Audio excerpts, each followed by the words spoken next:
Après avoir giflé au CD lors de la précédente opposition de fixation, les Immaculés d'Idari Club Motema Pembe ont eu rouge contre Kouya Sport en tombant par 2-0 samedi 4 février au centre technique de la FECOFA de Lansele. Dans une opposition amplement disputée par les déformations déterminées à faire une image positive, Kouya sera le premier à trouver le chemin de filet à la 16e minute par les trichements de Merlin Nguleka.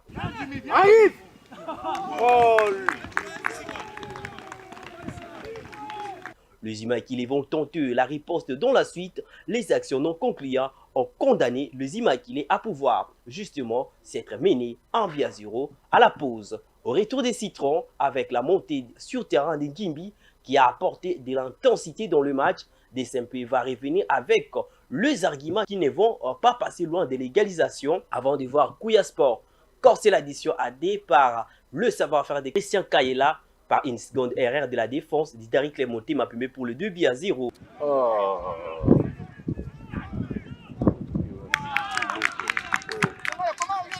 DSMP va réussir quand même à sauver le meuble avec un but où le buteur sera jugé justement dans une position litigieuse.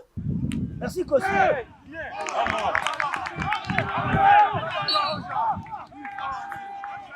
Qu'à la fin, le score, lui, ne va évoluer. Toumba, coach d'Idari Club Motema Pembe, revient sur les effets qui ont émaillé à cette opposition tout en plaçant un mot concernant la décision prise par le dirigeant sur le joueur remercié. C'est vrai qu'on a tapé à côté. Il y a un certain nombre de problèmes qu'on doit corriger immédiatement d'ailleurs parce que la compétition c'est pour bientôt. Donc pour nous on a déjà vu qu'on a bien construit, on a procuré des occasions, mais dans la transition défense-attaque, on était tellement mauvais, on travaillait là-dessus. Donc même pour nous, c'est déjà quelque chose de très positif. Et voir déjà nos côtés positifs et nos côtés négatifs. La décision que moi je salue, c'est une décision disciplinaire.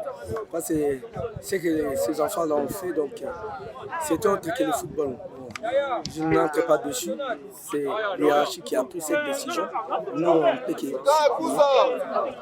Avec cette prestation qui a donné lumière au staff technique de pouvoir corriger les erreurs avant le déplacement prévu du côté de la Côte d'Ivoire qui va marquer la première journée où l'entrée en matière des Tupamaros aux interclubs de la CAF.